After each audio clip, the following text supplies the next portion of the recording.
If I wish to compose or write or pray or preach well, I must be angry. Then all the blood in my veins is stirred, and my understanding is sharpened. Property is intended to serve life, and no matter how much we surround it with rights and respect, it has no personal being. It is part of the earth man walks on. It is not man. Pity may represent little more than the impersonal concern which prompts the mailing of a check, but true sympathy is the personal concern which demands the giving of one's soul. A nation or civilization that continues to produce soft-minded men purchases its own spiritual death on the installment plan. Philanthropy is commendable, but it must not cause the philanthropist to overlook the circumstances of economic injustice which make philanthropy necessary. The Negro needs the white man to free him from his fears. The white man needs the Negro to free him from his guilt. It is incontestable and deplorable that Negroes have committed crimes, but they are derivative crimes.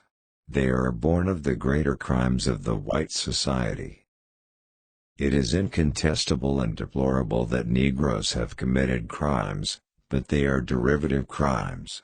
They are born of the greater crimes of the white society. It may be true that the law cannot make a man love me, but it can keep him from lynching me, and I think that's pretty important.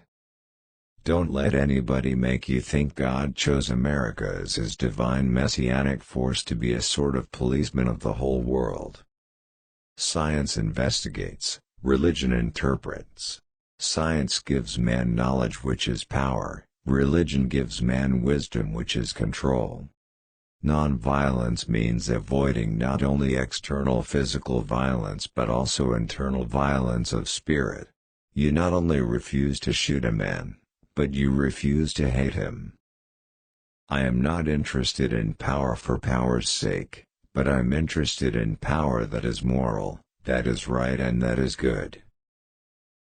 The sweltering summer of the Negro's legitimate discontent will not pass until there is an invigorating autumn of freedom and equality. Whatever affects one directly, affects all indirectly. I can never be what I ought to be until you are what you ought to be. This is the interrelated structure of reality. Whatever your life's work is, do it well. A man should do his job so well that the living, the dead, and the unborn could do it no better.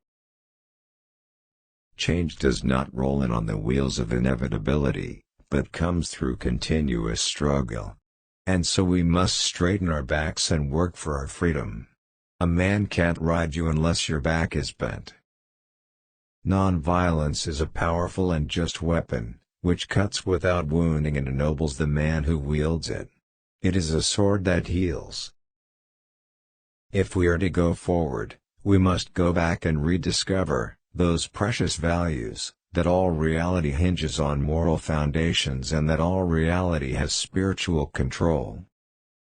Since being in India, I am more convinced than ever, before, that the method of nonviolent resistance is the most potent weapon available to oppressed people in their struggle for justice and human dignity. If physical death is the price that I must pay, to free my white brothers and sisters from a permanent death of the spirit, then nothing can be more redemptive.